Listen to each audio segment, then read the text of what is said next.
Hello and welcome to this week's Ask AJ with me, Edward, and the lovely Jenna. Hello. So Jenna's come to join me, and our topic this week is, and we were trying to come up with like a good headline. So we've decided, because there's a show called Mythbusters, so I feel it's busting. So we're going to bust. Some myths. Bust. Some myths. Some myths. It's a tongue twister. So we're busting EPC myths. And the first question that you might have, Which I had. which you have, is What is an EPC? What is an EPC? Well, good question. What is an EPC? So basically, I'm sure many of you would have seen something that looks a little bit like this. So an EPC stands for Energy Performance Certificate. And it's important to note, and Jenna asked this, didn't you? Did. Like, what does that mean? So it's actually giving you a rating that relates to the energy efficiency of the house. So it's not... So not what your home actually costs to run or anything like that. Correct. How efficient it is. So probably like what keeps the heat in maybe? Oh, look, it's spot on. Part of it? So it could be, for instance, your boiler, you could have a fine boiler, or a hot water tank. So I live in an old house and I have a hot water tank, the old school electric tank. And obviously that would be very inefficient. But to make it more efficient, not necessarily it's going to make it cost me less, is to put what they call a jacket around it. Oh. So it's just like an insulation, like you would for a roof or a ceiling. So you insulate it, which means less of the heat is dispersing from the tank. Yeah. So in theory, then that's more efficient, which I suppose in turn would mean it's not using as much electricity to stay hot. Yeah, that's true. So it's all about energy efficiency. So, and there's many myths that surround EPCs. So we're going to try and tackle the top 5.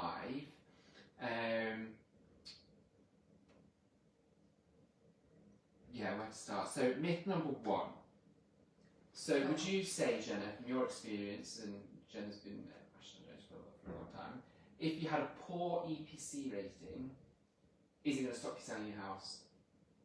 Well, I've been here for a long time. But if I hadn't been, I would say it probably would. Okay. But so you would think, oh, I've got a really low rating. it's probably not ideal. Yeah. Okay. But then at the same time, it's probably at the back of your mind. It's not really important. Yeah. In the long. I agree. I think for particularly the likes of a honeypot destination like the Lake District, buyers that we meet and talk to are buying the lifestyle. So they're buying the lifestyle it brings, they're buying the views, they're buying the dream destination or location, and EPC and its energy efficiency is pretty much at the bottom of their what you call tick list or shopping list for a house. Don't get me wrong, I think like you said, it's always maybe there on people's minds, but they're certainly not going to choose or decide otherwise to buy the dream house with the lake views and the amazing garden and the period style that they were looking for because it's rated a D, not a B.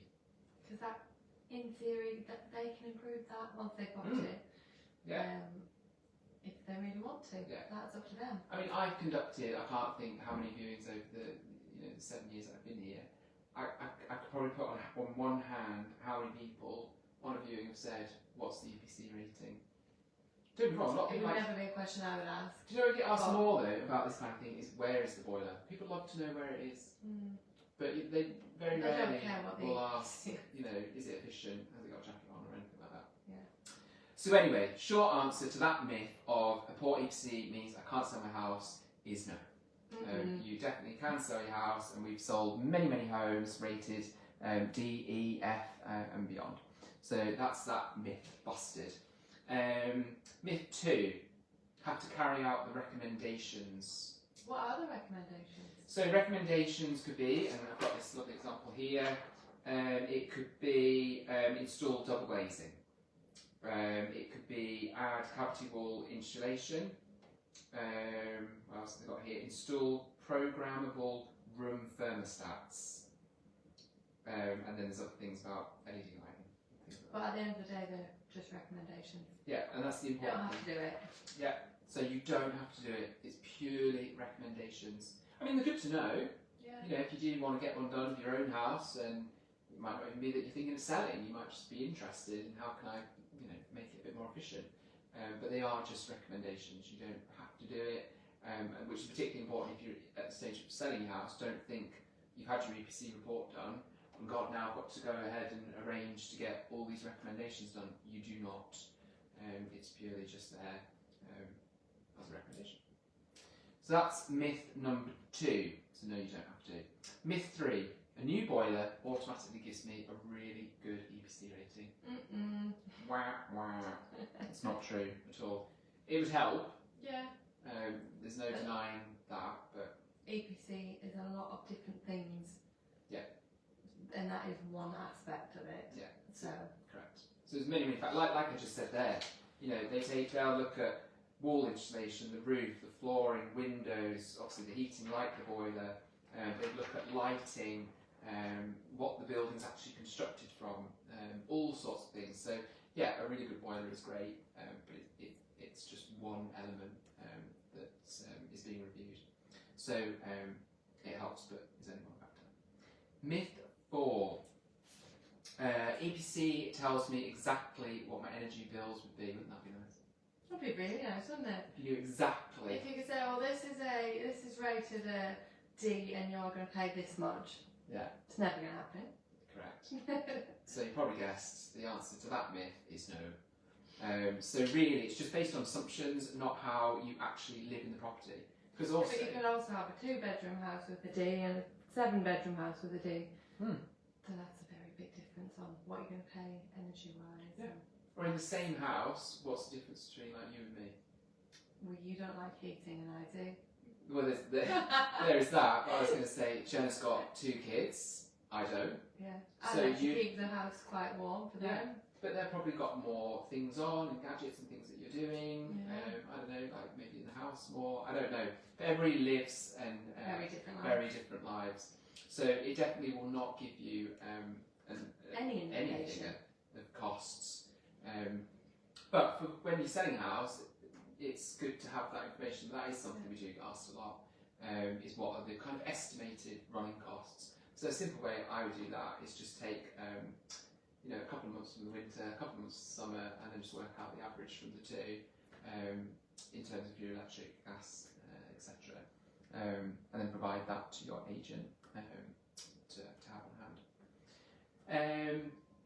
And on that, actually, before we get on to myth 5, which is our final myth, there are, if you did want to improve EPC rating for any particular reason, another kind of myth is that it's going to cost me thousands of pounds. Tell me more. I will, Jenna. So that's not strictly true. So there's some cheap ways of improving EPC rating, which are both sort of cheap and don't take too much time. So even things like replacing old light bulbs with new LED efficient bulbs. Now I've done this at home, and they can make them now like equivalent in terms of like the light, so they're not like really cold white light or anything like that. But they're super duper efficient. They probably last longer as well, don't they? Yeah. I remember my dad, he used to have like these, I think they were like 100 watt, like the proper bulbous bulbs, Yeah. which you can't even buy now. They're probably so inefficient, but you can buy the LED ones that are watt equivalent, which I always find fascinating. If you like a 4 watt LED bulb equivalent to 40 watt filament bulb. Anyway, LED light bulbs. You could add or upgrade loft installation. It's fairly easy to do, not too expensive. I've known quite a few people who actually just do it themselves. You can just buy it. It's just like like the foam Yes, I know what you mean. thing. So you can just Keeps all the heat in, Yeah, so so you just you're take not that on. losing all the heat. installing better heating controls. And what we mean by that is like, do you have Nest? Is it Nest? I don't have Hive. Nest, but I know Hive. Hive. Yeah. There's a catchy advert for that, I think. Is there? Yeah. But yeah, that's what that means. And a lot of those What providers. does that do? So it means you can like set timers. Oh. It can automatically sense the temperature in the room, so the heat will only I have come on. something like that. To I don't know if it's called that. Yeah. Mine's like automated, so if it goes underneath Mm, like 16 degrees, it will come on. yeah. I thought you did because I thought I'd seen control in your house. Yeah, doesn't say that name.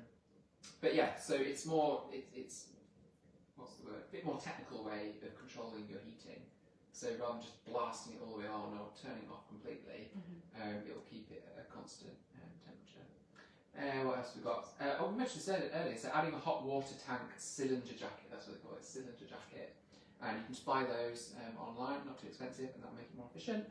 And then making sure installation in the is properly recorded on the EPC. So what they mean by that is that often you could have done things but just not recorded it or got proper paperwork. So if you do have an EPC report carried out, just make sure you've got all the facts and paperwork to hand on anything you've done before. Final myth. What is it? Listed buildings are exempt from an EPC. Not a clue. Now, it is a grey area and it's a tricky myth to bust. So I have done a little bit of research as well, just to get some terminology. But it is one of the biggest misconceptions that a listed building doesn't need an EPC report if you're selling the house or doing anything with it. So it's not always true. It is a bit of a grey area. So many listed buildings do still have EPCs and are sold with an EPC rating. Where it comes confusing a little bit is it's the recommendations that are required. Because often a listed building, you're kind of restricted on alterations that you can make to that house. Yeah. So it could be internal, it could be external, windows. Things like that. I was at one the other week and it just had a specific wooden interior wall inside that was listed, staircase. So where it becomes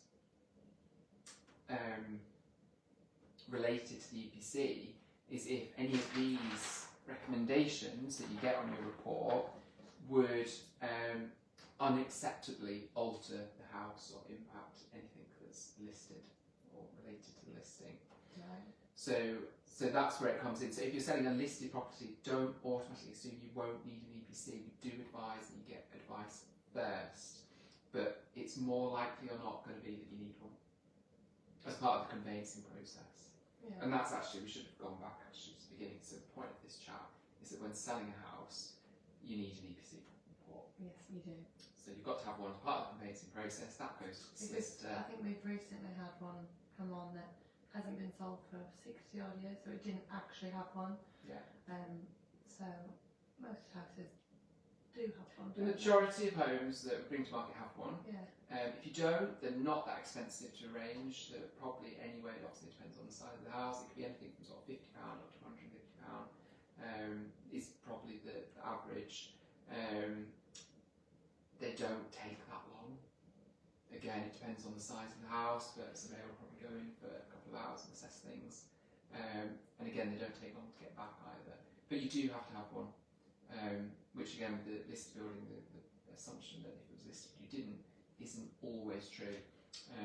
But yeah, most normally or not, you need to have an EPC report to sell your house. So yeah, you can check this online, just go on the website, can't remember the exact URL, but Jenna can post it below, and check your own EPC, and check it's not expired.